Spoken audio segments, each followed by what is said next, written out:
Kantara chapter 1 trailer ಇವತ್ತು release ಆಗಿದೆ.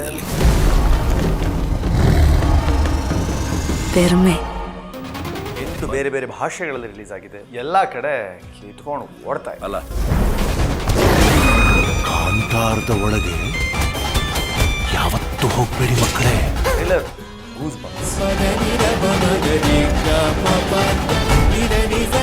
Trailer ಅಲ್ಲಿ ನೋಡಿದ್ರೇನೆ ಗೂಸ್ ಬಂಪ್ಸ್ ಅಂತ ಯಾಕೆ ಹೇಳಿದೆ ಅಂತಂದ್ರೆ, ಟ್ರೈಲರ್ ನೋಡಿದ್ರೇನೆ ನಿಮ್ಗೆ ಅದರ ಅಬ್ಬರ. ನಮ್ಮನ್ನು ನೋಡ್ಲಿಕ್ಕೆ ನೀವು ಬಂದಿದ್ದೀರಿ, ನಿಮ್ಮನ್ನು ನೋಡ್ಲಿಕ್ಕೆ ನಾವು ಬರಬಾರ್ದ? ಅದಕ್ಕೆ ರಿಷಬ್ ಗೊತ್ತಲ್ಲ, ರಣರಾಕ್ಷಸ.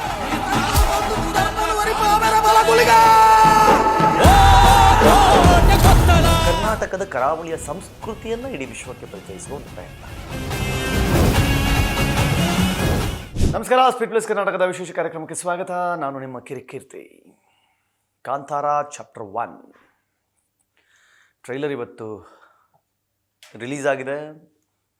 8 ಬೇರೆ ಬೇರೆ ಭಾಷೆಗಳಲ್ಲಿ ರಿಲೀಸ್ ಆಗಿದೆ. ಎಲ್ಲ ಕಡೆ ಕಿತ್ಕೊಂಡು ಓಡ್ತಾ ಇದೆ. ಹಿಂದಿಯಲ್ಲಿ ರಿತಿಕ್ ರೋಷನ್ನು, ತೆಲುಗುಲಿ ಪ್ರಭಾಸು, ಹೀಗೆ ಬೇರೆ ಬೇರೆ ಭಾಷೆಗಳಲ್ಲಿ ಅಲ್ಲಿರುವಂಥ ಟಾಪ್ ಹೀರೋಗಳನ್ನ ಬಳಸ್ಕೊಂಡು ಮಾಡಿದ್ರೆ, ಕರ್ನಾಟಕದಲ್ಲಿ ಮಾತ್ರ ಫ್ಯಾನ್ಸ್ಗಳಿಂದಾನೇ ರಿಲೀಸ್ ಮಾಡಿಸ್ತೀವಿ ಅಂತ ಒಂದು ವೆಬ್ಸೈಟ್ ಲಿಂಕ್ ಕೊಟ್ಟು ಅದರಿಂದ ಒಂದು ಪೋಸ್ಟ್ ಥರ ರೆಡಿ ಮಾಡ್ಕೊಂಡು ಅದನ್ನು ಸೋಷಿಯಲ್ ಮೀಡಿಯಾದಲ್ಲಿ ಹಾಕಿ ಇವತ್ತು 12:45 ಸಮಯಕ್ಕೆ ಕಾಂತಾರ ಚಾಪ್ಟರ್ 1 ಟ್ರೈಲರ್ ರಿಲೀಸ್ ಆಗಿದೆ. Trailer goose bumps. ಅಕ್ಟೋಬರ್ 2ನೇ ತಾರೀಕು ಸಿನಿಮಾ ರಿಲೀಸ್ ಆಗ್ತಾ ಇದೆ. ಕನ್ನಡದ ಸಿನಿಮಾ ಒಂದು ಅತ್ಯಂತ ಹೆಚ್ಚು ಹೈಪ್ ಪಡೆದಿದ್ದರೆ ಅದು ಕೆಲವು ಚಿತ್ರಗಳಿಗೆ ಮಾತ್ರ. ಅದು KGF ಸೀರೀಸ್ ಇರ್ಬೋದು. ಅದನ್ನು ಹೊರತುಪಡಿಸಿದ್ರೆ ನನ್ನ ಪ್ರಕಾರ ಕಾಂತಾರ ಸೀರೀಸ್ 2 ಹೊಂಬಾಳೆ ಫಿಲ್ಮ್ಸ್ನವರ ಕ್ರೆಡಿಟ್ಗೆ ಸೇರುತ್ತೆ. ಹೀಗಿರುವಾಗ ಕಾಂತಾರ 1 ಯಾಕೆ ವಿಶೇಷ ಆಗುತ್ತೆ ಅಂತಂದರೆ, ಕಾಂತಾರ 2022ರಲ್ಲಿ ಮೊದಲ ಪಾರ್ಟ್ ಅಂತಂದರೆ ಅದನ್ನು ಸೆಕೆಂಡ್ ಪಾರ್ಟ್ ಅಂತ ತೊಗೊಂಡಿದ್ದಾರೆ. ಈಗ ಇದನ್ನು ಪ್ರೀಕ್ವೆಲ್ ಥರ ಮಾಡಿದ್ದಾರೆ. ಯೂಶ್ವಲಿ ಏನಾಗುತ್ತೆ ಅಂದರೆ ಸಿನಿಮಾಗಳನ್ನ ಸೀಕ್ವೆಲ್ ಮಾಡ್ತಾರೆ. ಅಂದರೆ KGF 1 ಆದಮೇಲೆ 2 ಆದಮೇಲೆ 3. ಕಾಂತಾರ ಮಾತ್ರ ಅವಾಗ ಬಂದಿದ್ದು ಬರೀ ಕಾಂತಾರ, ಈಗ ಬಂದಿದ್ರು ಇದರ ಪ್ರೀಕ್ವೆಲ್ ಕಾಂತಾರ 1 ಅಂತ ಈಗ ಆ ಚಾಪ್ಟರ್ನ ಓಪನ್ ಮಾಡ್ತಾ ಇದ್ದಾರೆ. ಅಂದರೆ ನೀವೇನು ಕಾಂತಾರದಲ್ಲಿ ಹಿಂದೆ ನೋಡಿದ್ರೆ ಅದರ ಹಿಂದಿಂದು ಕಥೆಯನ್ನು ಇಲ್ಲಿ ಹೇಳ್ತಾ ಹೋಗ್ತಾರೆ. ಬಟ್ ಇಲ್ಲೊಂದು ವಿಶೇಷ ಏನು ಅಂತಂದರೆ, ಅವತ್ತು ಕೇವಲ ಕನ್ನಡ ಭಾಷೆಗೆ ಅಂತ ರಿಲೀಸ್ ಆಗಿ ನಂತರದ ದಿನಗಳಲ್ಲಿ ಇಡೀ ವಿಶ್ವದ ಬೇರೆ ಬೇರೆ ಭಾಷೆಗಳಲ್ಲಿ, ರಾಷ್ಟ್ರದ ಬೇರೆ ಬೇರೆ ಭಾಷೆಗಳಲ್ಲಿ ಕಾಂತಾರ ಸಿನಿಮಾ ರಿಲೀಸ್ ಆಗಿ 14 ಕೋಟಿ ಬಡ್ಜೆಟ್ನಲ್ಲಿ ಮಾಡಿದಂತಹ ಸಿನಿಮಾ 400ರಿಂದ 450 ಕೋಟಿಗಳಷ್ಟು ಕಲೆಕ್ಷನ್ ಮಾಡಿತ್ತು ವರ್ಲ್ಡ್ ವೈಡ್. 400ರಿಂದ 450 ಕೋಟಿ ಕೇವಲ 14 ಕೋಟಿಯಲ್ಲಿ ಸಿನಿಮಾನ ಪ್ರೊಡಕ್ಷನ್ ಮಾಡಿ. ರಿಷಬ್ ಅವ್ರ ಮೈಂಡಲ್ಲಿ ಇದ್ದಿದ್ದು ಕರಾವಳಿ ಭಾಗದಲ್ಲಿ ಮತ್ತು ಈ ಭೂತಕೋಲವನ್ನು ಎಲ್ಲಂತಾರೋ ಆ ಭಾಗಗಳಲ್ಲಿ ಈ ಸಿನಿಮಾ ಚೆನ್ನಾಗಿ ಓಡ್ಬಿಟ್ರೆ ಸಾಕು ಅನ್ನೋ ಮನಸ್ಥಿತಿಯಲ್ಲಿದ್ದರು. ಆದರೆ ಜನ ಹೇಗೆ ತೊಗೊಂಡ್ಬಿಟ್ರು ಅಂತಂದರೆ, ಭೂತಕೋಲದ ಪರಿಚಯ ಇಲ್ದಿದ್ದವರೂ ಸಹಿತ ಯಾವ ಧರ್ಮೀಯರು ಅಂತಲೂ ನೋಡಿದೆ ಥಿಯೇಟ್ರಿಗೆ ಬಂದು ಕೈ ಮುಗಿದು ಸಿನಿಮಾನ ಅಕ್ಸೆಪ್ಟ್ ಮಾಡ್ಕೊಂಡಿದ್ರು. ಹೀಗಿರುವಾಗ ರಿಷಬ್ ಅವ್ರ ತಲೆಯಲ್ಲಿ ಹೋಯಿತು, ಜನ ಈ ತರಹದ ಸಬ್ಜೆಕ್ಟನ್ನು ತಗೋತಾರೆ ಅಂತಾದರೆ ನಾವಿದಕ್ಕೆ ಒಂದು ಸ್ವಲ್ಪ ಹಿಸ್ಟಾರಿಕಲ್ ಟಚ್ಚನ್ನು ಕೊಟ್ಟು ಭೂತಕೋಲದ ಕನೆಕ್ಷನನ್ನು ಇಟ್ಟು ಈ ಹಿಂದೆ, ಅಂದರೆ ಈ ನೀವು ಕಾಂತಾರ 2022ರಲ್ಲಿ ನೋಡಿದ್ರಲ್ಲ ಅದರ ಹಿಂದಿನ ಕಥೆಯನ್ನು ಪ್ರೀಕ್ವೆಲ್ ಥರ ಮಾಡಿ ರಿಲೀಸ್ ಮಾಡೋಣ ಅಂತ ಯೋಚನೆ ಮಾಡಿದಾಗ ಶುರುವಾಗಿದ್ದೆ ಕಾಂತಾರ 1. ಈ ಸಲ ಸಿನಿಮಾದ ಬಡ್ಜೆಟ್ಟು 14 ಕೋಟಿಯಿಂದ 125 ಕೋಟಿಗೆ ಹೋಗಿದೆ. ನೀವು ಟ್ರೈಲರಲ್ಲಿ ನೋಡಿದ್ರೇ ಗೂಸ್ ಬಂಪ್ಸ್ ಅಂತ ಯಾಕೆ ಹೇಳಿದೆ ಅಂತಂದರೆ, ಟ್ರೈಲರ್ ನೋಡಿದ್ರೇ ನಿಮಗೆ ಅದರ ಅಬ್ಬರ, ಅದರ ತೀವ್ರತೆ, ಅಂದರೆ ಒಂದು ಹಾಲಿವುಡ್ ಸಿನಿಮಾ ರೇಂಜ್ನಲ್ಲಿ ಸಿನಿಮಾದ ಟೋನ್ ಇರ್ಬೋದು, ಬ್ಯಾಕ್ಗ್ರೌಂಡ್ ಮ್ಯೂಸಿಕ್ ಇರ್ಬೋದು. ಅಜನೀಶ್ ಲೋಕನಾಥ್ ತಮಗೆ ಸಿಕ್ಕ ಅವಕಾಶಗಳನ್ನು ಎಲ್ಲ ಸಮಯದಲ್ಲೂ ಅದ್ಭುತವಾಗಿ ಬಳಸ್ಕೊಂಡವರು. ಅರವಿಂದ್ ಕಶ್ಯಪ್ ಸಹಿತ DOP ಆಗಿ ಪ್ರತಿ ಫ್ರೇಮನ್ನು ಅಷ್ಟು ಅದ್ಭುತವಾಗಿ ಸೆರೆ ಹಿಡಿದಿದ್ದಾರೆ, ಪ್ರತಿ ಫ್ರೇಮನ್ನು. ಇನ್ನು ರಿಷಬ್ ಗೊತ್ತಲ್ಲ, ರಣರಾಕ್ಷಸ. ಅದರಲ್ಲೂ 14 ಕೋಟಿ ಬಜೆಟ್ನಲ್ಲೇ ಆ ಕಾಂತಾರವನ್ನು ಹಾಗೆ ಮಾಡಿದವರು ಈ ಸಲ 125 ಕೋಟಿ ಬಜೆಟ್ ಕೊಟ್ಟರೆ ಯಾವ ರೇಂಜಲ್ಲಿ ಆ ಸಿನಿಮಾನ ರೆಡಿ ಮಾಡಿರ್ತಾರೆ ಅಂತ ನೀವು ಯೋಚನೆ ಮಾಡ್ಬೋದು. ಇನ್ನೇನು ದಿನಗಣನೆ ಆರಂಭ ಆಗಿದೆ. ಇನ್ನೊಂದು ಹೆಚ್ಚಂದರೆ 10-11 ದಿನಗಳಲ್ಲಿ ನಾವು ಆ ಸಿನಿಮಾನ ಥಿಯೇಟ್ರ್ನಲ್ಲಿ ನೋಡ್ಬೋದು. ಮತ್ತೊಂದು ಆಶ್ಚರ್ಯ ಏನು ಅಂತಂದರೆ, ಈ ಸಲ ಮೂಲ ಕನ್ನಡದ ಸಿನಿಮಾ ಒಂದು 4DX ಮತ್ತು IMAXನಲ್ಲಿ ರಿಲೀಸ್ ಆಗ್ತಾ ಇದೆ. ನೀವು ಸಿನಿಮಾನ ಎಕ್ಸ್ಪೀರಿಯನ್ಸ್ ಮಾಡಬೇಕು ಅಂತಂದರೆ, ಸಿನಿಮಾ ಜೊತೆಲಿ ನೀವು ಟ್ರಾವೆಲ್ ಮಾಡಬೇಕು ಅಂತಂದರೆ 4DX ಮತ್ತು IMAXನಲ್ಲಿ ನೀವು ಅದನ್ನು ಎಕ್ಸ್ಪೀರಿಯನ್ಸ್ ಮಾಡಬೇಕು.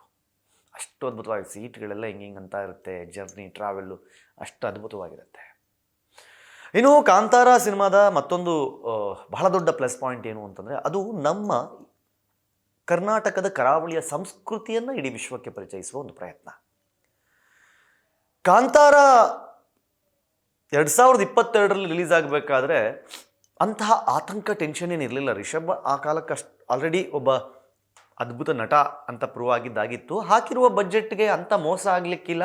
ಹೇಗಾದರೂ ಮಾಡಿ ಪುಷ್ ಮಾಡಿದ್ರೆ ಒಂದಿಷ್ಟು ಏನು ದುಡ್ಡು ಹಾಕಿದ್ದೀವಿ ಅದನ್ನು ವಾಪಸ್ ತೊಗೋಬೋದು ಅನ್ನೋ ಮನಸ್ಥಿತಿಯಲ್ಲಿ ಹೊಂಬಾಳೆ ಅವರು ಇದ್ದಿರ್ಬೋದು. ಆದರೆ ಯೋಚನೆಯೇ ಮಾಡದ ಮಟ್ಟಿಗೆ, ನಿರೀಕ್ಷೆಯೇ ಮಾಡದ ಮಟ್ಟಿಗೆ ಕಾಂತಾರ ವಿಶ್ವದ ಮೂಲೆಯನ್ನು ತಲುಪ್ತು.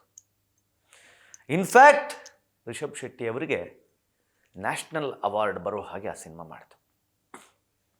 ಇವತ್ತು ಒಂದು ಕಾಂತಾರದಿಂದಾಗಿ ರಿಷಬ್ ವಿಶ್ವದ ಟಾಪ್ ಹೀರೋಗಳ ಪಟ್ಟಿಯಲ್ಲಿ ಸ್ಥಾನ ಪಡೆದಿದ್ದಾರೆ.